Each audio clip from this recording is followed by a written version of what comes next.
Welcome to Sleepy Stories, the place where stories aren't meant to be finished. I'm Arthur, and tonight I'll be reading you a relaxing, sleepy story written by Pumby. We journey to ancient Greece, where the sun god Apollo walks among mortals and gods alike. Let your breathing slow as we explore a tale of music, prophecy, and the gentle warmth of sunlight. Find a comfortable position, release the tension in your shoulders, and allow this story to carry you toward rest. The island of Delos shimmers in the Aegean Sea like a jewel scattered on blue silk. It's here that our story begins, though not at the moment of Apollo's birth. No, we start much later, when the god has already claimed his place on Mount Olympus, and his golden lyre hangs at his side. Morning arrives differently when Apollo wakes. The sun doesn't simply rise, it waits for him. Today, he stands at the edge of the sacred spring on Delos, watching the water reflect fragments of light that dance and shift with each gentle ripple. His twin sister Artemis left hours ago for the hunt, disappearing into the pre-dawn darkness with her silver bow. But Apollo remains, feeling the pull of something he cannot name. The lyre in his hands was a gift from Hermes, given in apology after the younger god stole Apollo's cattle. Such a strange exchange that was. 50 cattle for an instrument made from a tortoise shell. Yet the moment Apollo's fingers touched the strings, he understood why the trade had been necessary. Some things are worth more than livestock. He plucks a single string now. The note carries across the water, pure and clear, before fading into silence. Another string, then another. Soon a melody emerges, not planned, not practiced, simply flowing from his fingertips as naturally as light flows from the sun.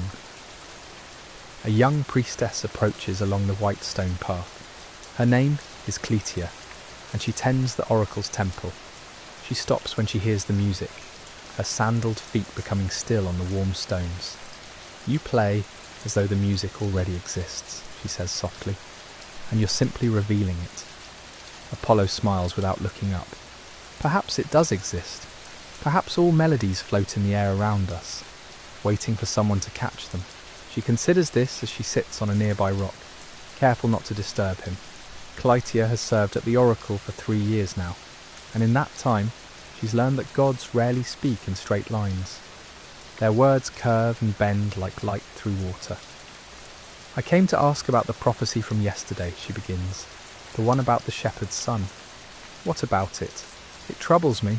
We told him his son would become greater than he is, but the shepherd seemed afraid." Now Apollo does look up, his eyes catching the morning light in a way that makes them appear almost luminous. "You're learning." "Learning what?" "That truth and comfort are not always companions." He returns to his lyre, his fingers finding a slower, more contemplative melody. The shepherd fears his son will leave, and he's right to fear it. The boy will travel far, achieve much, and rarely return home. The father will die having barely known the man his son became. Clytia frowns. Then why tell him? Why not simply remain silent? Because he asked, and the oracle does not choose which truth to speak, based on whether they bring joy or sorrow. Truth simply is. Truth? The music continues, weaving between their words like a third presence in the conversation. Somewhere across the water, a fishing boat sets out, its sail catching the early breeze. The fisherman aboard cannot hear Apollo's playing, but he hums a tune that matches it note for note, never realizing why the melody came to him this particular morning. "Do you ever tire of knowing what will happen?" Clytia asks. It's a bold question. Most mortals don't question gods so directly, but Apollo has always appreciated boldness when it comes wrapped in genuine curiosity rather than arrogance. "I don't know everything that will happen," he replies. "Only Zeus holds that burden. I see possibilities, paths, the way a sailor might see multiple routes across the sea, some safer than others, all leading to different shores." "That sounds lonely?" He pauses mid-melody, his hand hovering over the strings. "Why would you say that?" "Because if you see all the paths, you can never be surprised, never wonder what comes next." She picks up a small pebble and tosses it into the spring, watching the circles spread outward. I think I would miss the wondering. Apollo resumes playing, but something in the melody has shifted. It's become softer, more introspective. You're wiser than many who've lived 10 times your years. They sit in comfortable silence for a while, the music filling the space between them. A bee drifts past, heavy with pollen from the island's wild thyme. It hovers near Clytia's shoulder before moving on, drawn by some invisible map toward flowers only it consents. "Will you teach me?" Clytia asks suddenly. "Teach you what? To play? To make music like that?"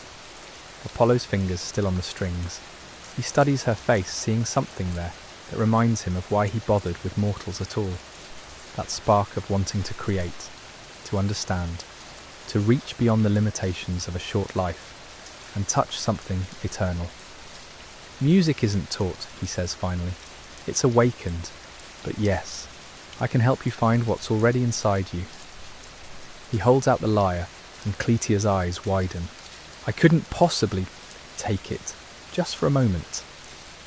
Her hands shake slightly as she accepts the instrument, feeling its weight, the smoothness of the wood, the tension in the strings. She looks at Apollo uncertainly.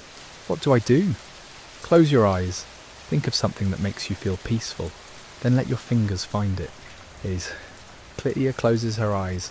Her breathing slows, and slowly, hesitantly, she plucks a single string. "Welcome to Sleepy Stories, the place where stories aren't meant to be finished. I'm Arthur, and tonight I'll be reading you a relaxing, sleepy story written by Pumby." We continue our journey to ancient roads where the god Apollo meets a curious young woman by a sacred spring. Let yourself sink deeper into comfort as we rejoin them in this timeless moment. Take a slow breath, let your body settle, and allow the story to carry you away. The note rings out, pure and clear, cutting through the morning air like light through water. It's hesitant, uncertain, but true. Clytia's eyes remain closed, her face a study in concentration. Apollo watches, seeing not the fumbling beginner before him, but the potential sleeping within her mortal frame. "Again," he says softly. She plucks another string. This note wavers slightly, her finger pressing too hard against the wood. But there's intention behind it, a reaching towards something she can almost but not quite grasp. "You're thinking too much. Let the music find you, not the other way around." Clytia opens her eyes, frustration flickering across her features. "How can I not think? I don't know what I'm doing." "Precisely, you don't know, so why pretend you do? Simply, be." It's the kind of advice that sounds profound, but feels impossible to follow. Apollo knows this. He's given this same guidance to countless mortals over the centuries, watching them struggle against their own minds, their need to control and understand everything they touch. But Clytia surprises him. Instead of arguing or asking for clearer instruction, she simply nods and closes her eyes again. This time, her shoulders drop, her breathing deepens, and when her fingers move across the strings, something changes. The notes don't form a melody exactly. They're more like scattered drops of rain finding their own rhythm. But there's life in them, an authenticity that no amount of technical skill could manufacture. Apollo doesn't interrupt. He watches her face, seeing the small movements of her lips as she listens to what she's creating. A strand of hair falls across her cheek. She doesn't brush it away. Minutes pass. The sun climbs higher, warming the rocks around the spring. Somewhere in the village below, a rooster crows belatedly, having overslept its usual duties. The sound makes Clytia smile, and that smile translates somehow into the next note she plays. It's brighter, more playful. "There," Apollo says. "That's it." She stops, looking up at him. "What's it?" "Oh, that moment when you stop trying to play music and simply let it happen. That's where all art lives, in the space between intention and surrender." Clytia holds the lyre carefully, reverently, as she hands it back to him. "I've never felt anything like that before. It was as if the instrument was breathing with me." In a way, it was. Apollo runs his own fingers across the strings, coaxing out a response that seems to continue the conversation Clytia started. Everything resonates with everything else. Your breath, my strings, the wind in the olive trees, the waves against the shore. It's all one song, really. Most people just never learn to hear it. She settles back against the warm stone, tilting her face toward the sun. Is that what being a god is like? Hearing everything at once? Sometimes it's a gift. Sometimes it's unbearable. The words come out before Apollo can consider whether he should say them. But Clytia doesn't pry. She simply nods, as if she understands something about burdens she couldn't possibly comprehend. A butterfly lands on the edge of the spring, its wings opening and closing slowly. Orange and black patterns catch the light. Clytia extends one finger toward it, moving with such gradual care that the creature doesn't startle. It climbs onto her hand, antennae quivering. My mother used to say butterflies were souls taking a brief holiday from the underworld, she says quietly. Just visiting, seeing the colours again before returning to the grey. Your mother was a poet. She was a weaver, but yes, she saw poetry in everything. The way threads crossed, the patterns that emerged from chaos. Clytia's voice catches slightly. She died last winter. Apollo's fingers pause on the strings. Grief is something even gods understand, though they experience it differently. When a god loses someone, they don't have the mercy of forgetting. Every memory remains sharp, perfect, eternal. What was her name? Merope. She was named for one of the Pleiades, though she used to joke she was the invisible one, the only sister who married a mortal and faded from the sky. Clytia watches the butterfly explore her hand, walking across her knuckles with delicate steps. She taught me that beauty doesn't have to announce itself, that the quiet things often matter most. The butterfly lifts off, spiralling upward into the warming air. They both watch it go, two beings separated by immortality but joined in this single moment of witnessing something small and perfect. Would you like to know something on my outage? Apollo asks. Always. The oracle spoke of your mother once, years ago, before you were born. Someone asked about the finest weaver in Rhodes, and the Pythia said a name. Merope. Clytia turns to him, eyes wide. Truly, the oracle doesn't lie. Your mother's work was known even to the gods. Athena herself once wore a cloak with borders Merope designed. A tear slides down Clytia's cheek, but she's smiling. She never told me. She never said. The quiet things often matter most. Clytia laughs, a sound like water over stones. You're using her own wisdom against me. I'm honouring it. There's a difference. They sit together as the morning deepens into something richer, more golden. The spring continues its eternal murmuring. Apollo's music weaves through the air, telling stories without words. And Clytia listens, learning the language of silence between the notes. Welcome to Sleepy Stories, the place where stories aren't meant to be finished. I'm Arthur, and tonight I'll be reading you a relaxing, sleepy story written by Pumby. We continue our tale of Clytia and Apollo on the sun-drenched shores of ancient Rhodes. Let the warmth of this timeless story ease you into peaceful rest. Take a deep breath, settle into comfort, and let the words carry you away. The sun climbs higher, transforming the quality of light around them. What was soft and golden becomes more insistent, though still gentle in its warming touch. Clytia's skin glows bronze in the brightness, and she closes her eyes, face lifted like a flower, tracking the light. Apollo finds himself studying the curve of her cheekbone, the way her dark hair catches hints of amber when the sun strikes it just right. Mortals are so brief. 70 years if they're fortunate, maybe 80. A heartbeat in the span of eternity, yet they contain such depths. Tell me about the other gods, Clytia says suddenly, eyes still closed. What are they really like? The question surprises him. Most mortals want to know about prophecies, fortunes, whether their crops will flourish. They want divine intervention in their small dramas. But Clytia asks about personality, character. That's a dangerous question. How so? Once you know the truth about us, we become less useful as excuses. He plays a minor chord, something melancholy. You can't blame fate if you understand We're just as flawed as you are. She opens one eye, squinting at him. I never blamed fate for anything. We make our own tangles. Wise for someone so young. I'm 23, that's not so young. To a being who has watched civilizations rise and crumble, 23 is barely a breath. But Apollo doesn't say this. Instead, he answers her question. Zeus is exactly what you'd imagine. Powerful, charismatic, unfaithful, he makes promises like throwing seeds, never concerned about what takes root. The lyre hums beneath his words. Hera is brilliant and bitter in equal measure. Athena thinks 7 steps ahead of everyone and gets frustrated when we can't keep pace.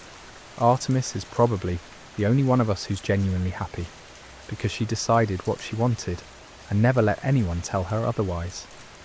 Clytia listens, a small smile playing at her lips. And you? I'm the god of contradictions, light and plague, music and prophecy, healing and death. I contain multitudes and understand none of them. That sounds exhausting. It is. A lizard darts across the rocks, freezing when it spots them, then continuing its perpendicular dash up the stone face. Its tiny feet find purchase on surfaces that look impossibly smooth. Do you ever wish you could just be one thing? Clytia asks. Simple, uncomplicated. Apollo considers this. For centuries, maybe longer. Every day, but that's not how we're made, gods or mortals. We're all walking contradictions, pretending to be consistent. My mother used to say something similar, that a good weaving needs both tension and slack, dark threads and light ones. Otherwise it's just flat, lifeless. Your mother was wiser than most priests. They fall into comfortable silence. A fishing boat appears on the horizon, its single sail a triangle of white against the blue. Apollo watches Clytia watch it, her eyes tracking its slow progress across the distant water. Do you ever get lonely? Her voice is barely above a whisper. The question lands like a stone in still water, sending ripples through something Apollo usually keeps carefully contained. Yes, one word. But it holds centuries of isolation, of being worshipped but not known, feared but not understood. Immortality is a prison most mortals would kill for, never realizing what they'd be giving up.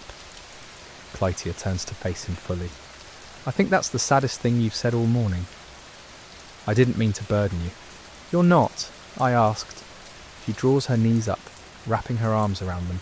I get lonely too, even surrounded by people, maybe especially then. Everyone wants something from me. My time, my attention, my agreement. But no one just wants to sit quietly and watch boats cross the horizon. Until now. The admission hangs between them, delicate as spider silk. Apollo knows he should leave, should return to Delos, to his temple, to the endless parade of supplicants and sacrifices. But he doesn't move, neither does she. Will you come back tomorrow? Clytia asks. To the spring? Every instinct warns against it. Getting close to mortals only leads to pain. Their lives flicker out so quickly, leaving gods to carry the weight of memory forever. He's learned this lesson dozens of times, hundreds. But when he looks at her, at the hope barely concealed in her expression, he finds himself nodding. At dawn, before the village wakes. Her smile could rival the sunrise itself. I'll be here. She stands, brushing dust from her simple dress.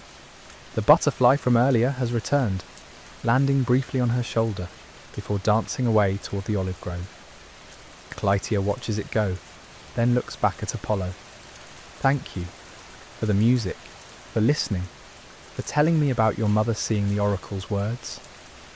Thank you for asking questions no one else thinks to ask. She walks away slowly, pausing once to look back. Apollo remains by the spring, Lyre resting silent in his lap. He watches until she disappears between the trees, swallowed by shadow and green. The sun continues its arc across the sky, indifferent to the small drama unfolding below. But Apollo sits motionless, wondering what he's just set in motion, wondering if wisdom means avoiding pain or embracing it fully, consequences and all. the spring whispers its eternal secrets. Somewhere in the village, Clytia returns to her loom, to the threads waiting to be woven into patterns only she can see. Welcome to Sleepy Stories, the place where stories aren't meant to be finished. I'm Arthur, and tonight I'll be reading you a relaxing, sleepy story written by Pumby. We return to ancient Greece, where the god Apollo has met Clytia, a weaver whose quiet wisdom has begun to unravel something within him. Let yourself sink deeper into comfort as we continue their tale. Allow your breathing to slow, your muscles to release their hold. The next morning arrives wrapped in mist. Apollo appears at the spring before the first bird calls, while darkness still clings to the eastern horizon. But Clytia is already there, seated on the same stone, a clay cup steaming in her hands. "You're early," Apollo says. "So are you." She offers him the cup. "Mint tea. I brought extra." He accepts it, surprised by the simple gesture. Gods receive sacrifices, offerings, elaborate gifts. But tea, shared from someone's personal supply? That's something else entirely. The liquid is hot, fragrant, grounding. He drinks slowly. "I wasn't sure you'd actually come," Clytia admits. "I wasn't sure either."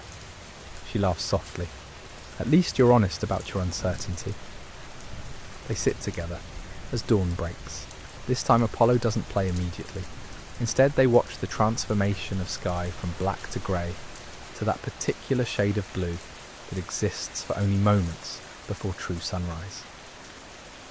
"Tell me about weaving," Apollo says. "You mentioned your mother taught you." Clytia sets down her cup. It's pattern and rhythm, like music actually. Each thread matters, but it's the relationship between them that creates something whole. Miss one pass of the shuttle and the entire design shifts. "Do you ever make mistakes?" "Constantly, but that's part of it. Sometimes a mistake creates something better than what I originally planned. The trick is knowing when to fix it and when to follow where it leads." Apollo considers this. Gods aren't supposed to make mistakes. We're meant to be perfect, infallible, but perfection is exhausting. "I imagine it would be." She pulls a loose thread from her sleeve, winds it around her finger. "My grandmother used to say that perfection is death, that life exists in the flaws, the variations, the unexpected knots. Your family seems full of wisdom." They were just paying attention. That's not the same as being special, but Apollo thinks maybe it is. Most people move through existence half asleep, reacting rather than observing. Clytia watches the world like she's trying to memorize it, to understand its deeper patterns. He finally lifts his lyre. This time the melody is different, less structured, more exploratory. His fingers find notes he hasn't played in decades, combinations that feel risky, unpolished. Clytia closes her eyes, listening. When the song ends, she doesn't immediately speak. The silence stretches, comfortable rather than awkward. "That was beautiful," she finally says, "but also a little sad. Music contains what words can't hold." "Then you're holding a lot." The observation lands with uncomfortable accuracy. Apollo looks away, toward the olive grove, where morning light filters through silver leaves. "I've lived a long time," he says carefully, "longer than you can imagine. And one thing I've learned is that closeness always ends in loss. Mortals age, die, forget. Even gods drift apart eventually. So we maintain distance. It's safer." Clytia draws patterns in the dust with one finger. "My father died when I was 12. Fever took him in 3 days, and yes, it hurt. Still hurts sometimes, but I don't regret knowing him, loving him. The pain is just proof that something mattered. You're braver than most, or maybe just practical. We don't get to choose whether we lose people, only whether we let them in first." Apollo wants to argue, to explain divine perspective, the weight of immortal memory, but something stops him. Maybe she's right. Maybe all his careful distance has just been elaborate cowardice. A bee drifts past, heavy with pollen. It lands on a nearby flower, goes about its work with single-minded focus, then moves on. Such a small existence, but purposeful, complete. Will you tell me about someone you lost? Cleitia asks. The question should feel intrusive. Instead, it feels like permission. Hyacinthus. The name emerges rough, unused. He was mortal. Beautiful, clever, kind. We were close. Too close, perhaps. One day we were throwing discus together. My throw went astray, struck him. He died in my arms while I tried every power I possessed to save him. None of it worked. Cleitia's hand finds his. Her fingers are warm, calloused from work. Real. I'm sorry. 2 words, simple, but they carry genuine feeling rather than obligatory sympathy. I turned him into a flower, Apollo continues. The hyacinth, so something of him would remain. But it's not the same. It's never the same. No, it wouldn't be. They sit with shared grief, the kind that doesn't demand solutions or platitudes. Just acknowledgement. Just presence. The sun climbs higher. Eventually, Cleitia will need to return to her loom, to village life and daily obligations. Apollo will return to his temple, to being worshipped rather than known. But not yet. Tomorrow? She asks. Tomorrow? She squeezes his hand once before releasing it, then stands. This time, when she walks away, Apollo doesn't watch her go. Instead, he looks at his lyre, at the spring, at the growing light painting everything gold. Something is shifting, something he can't quite name but feels in the spaces between heartbeats. Whether it leads to joy or sorrow remains uncertain. But for once, Apollo finds himself willing to wait and discover which thread the pattern follows. Welcome to Sleepy Stories, the place where stories aren't meant to be finished. I'm Arthur, and tonight I'll be reading you a relaxing, sleepy story written by Pumby. We conclude our tale of Apollo and Cleitia, where divine distance meets mortal courage. Let yourself settle deeply as we discover what happens when even gods must choose between safety and connection. Take a slow breath, release whatever tensions remain, and drift with me into this final chapter. Tomorrow becomes today, then tomorrow again. Apollo finds himself drawn to the spring with increasing frequency. Sometimes Cleitia is there, sometimes she isn't. He discovers he enjoys both scenarios differently. Her presence brings conversation, laughter, moments of surprising depth. Her absence offers anticipation, the pleasant wondering of when he'll see her next. 3 weeks pass, the village prepares for harvest festival.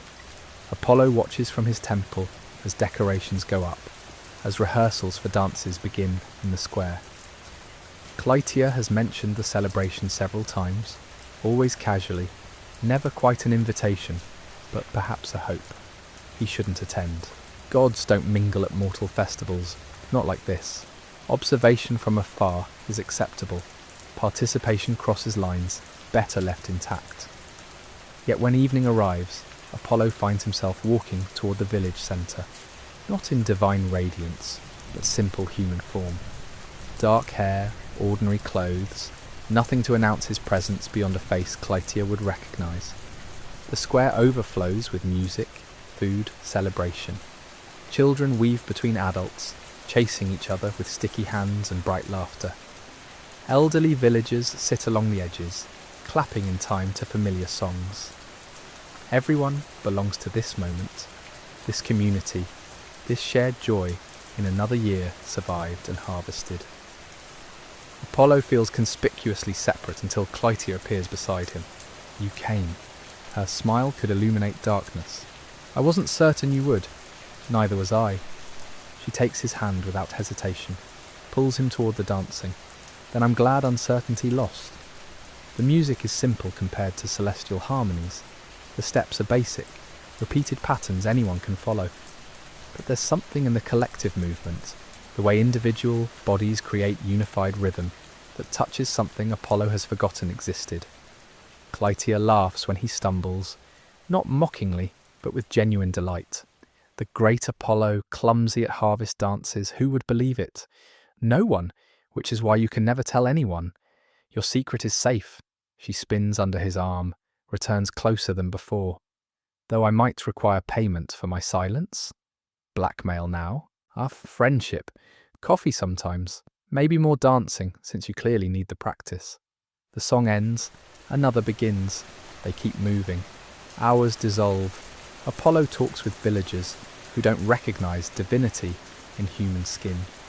He samples food prepared with love rather than sacrifice. He watches Clytia interact with her community, how naturally she exists within these connections, how easily she offers kindness without calculation. Near midnight, they slip away from the noise, walking toward the olive grove.